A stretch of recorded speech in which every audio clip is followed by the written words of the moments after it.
अस्सलाम वालेकुम नाजरीन, मैं सबीहा तबस्सुम और आप देख रहे हैं अम्बेडकर उर्दू न्यूज़। सबसे पहले पेश हैं सुर्खियाँ।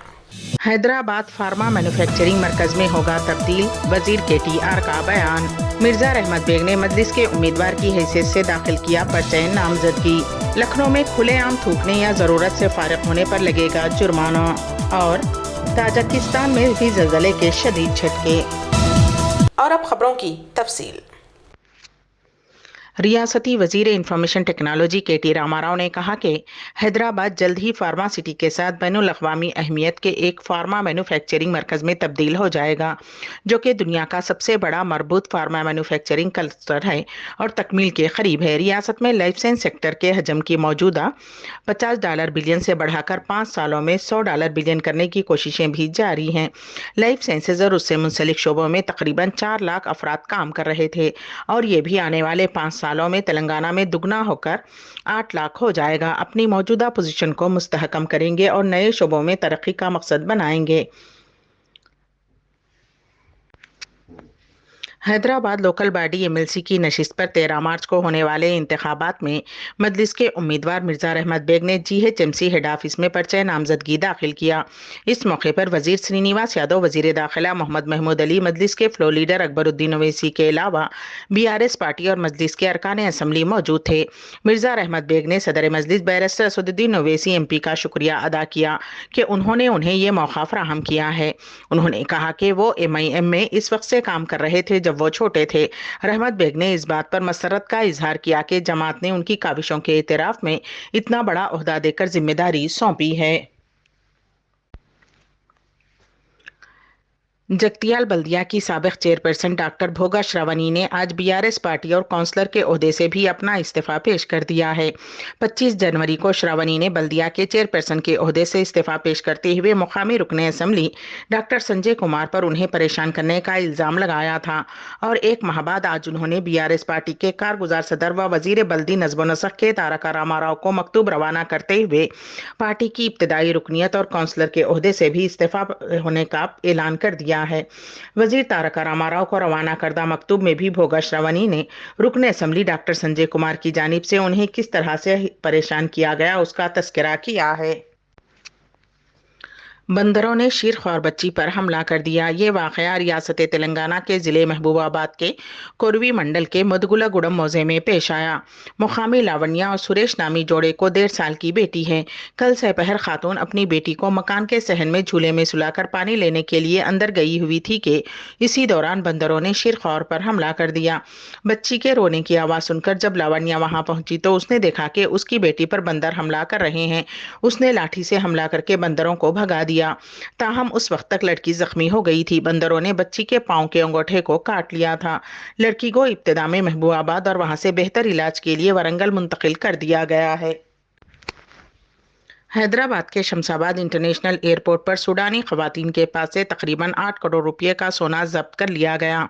सूडान से आने वाली 23 खवातीन की और उनके सामान की शुबे की बिना पर तलाशी ली गई। उनके पास से 14,906.3 ग्राम सोना बरामद हुआ। उनमें से 4 खवातीन को गिरफ्तार कर लिया गया है। मजीद तहकीकात जारी हैं।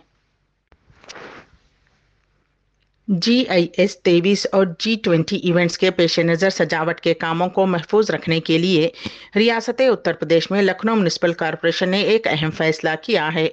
23 फरवरी यानी आज जुमेरात से 21 मार्च तक थूकना मना है के ज़ेरे उन्वान एक खुसूसी मुहिम चलाई जा रही है। म्युनिसिपल कमिश्नर इंद्रजीत सिंह ने एक बयान में बताया है कि जो भी खुले मकामात पर थूकते या ज़रूरत से फारिग होते हैं उन पर जुर्माना आयद किया जाएगा। जुर्माने की रकम 250 रुपये होगी।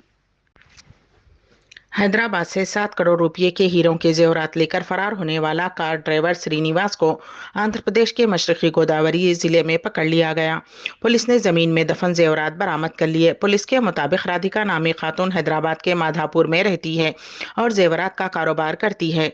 28 साल श्रीनिवास उनके पास कार ड्राइवर के तौर पर काम करता था। वो इस माह की 17 तारीख को 7 करोड़ रुपए के हीरे के जेवरात के साथ एक कार लेकर फरार हो गया था।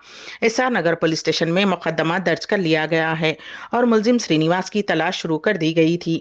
ذرائع کے مطابق 17 فروری کو سرینیواس جوہیروں کے زیورات کے ساتھ کار سے کوکٹ پلی پہنچا اور کار وہیں چھوڑ کر نرسم پیٹ میں اپنے رشتہ دار کے پاس چلا گیا۔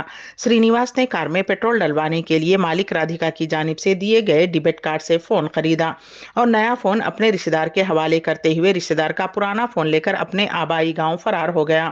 اس کے بعد وہ بس کے ذریعے مشرقی گوداوری ضلع میں اپنے آبائی گاؤں کوور پہنچا۔ اس نے زیورات نکال کر زمین میں دفن کر دیے۔ پولیس کو سرینیواس کی تلاش میں پتا چلا کہ اس نے فون رادھیکا کے دیے گئے ڈیبٹ کارڈ سے خریدا تھا۔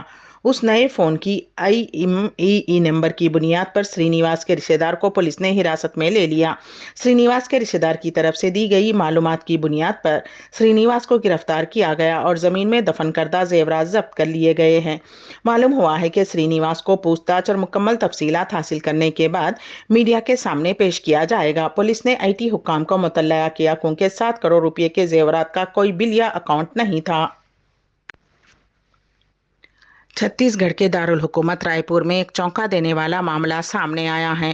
یہاں ولیمہ تقریب سے قبل دلہے اور دلہن کی مشتبہ حالت میں موت ہو گئی۔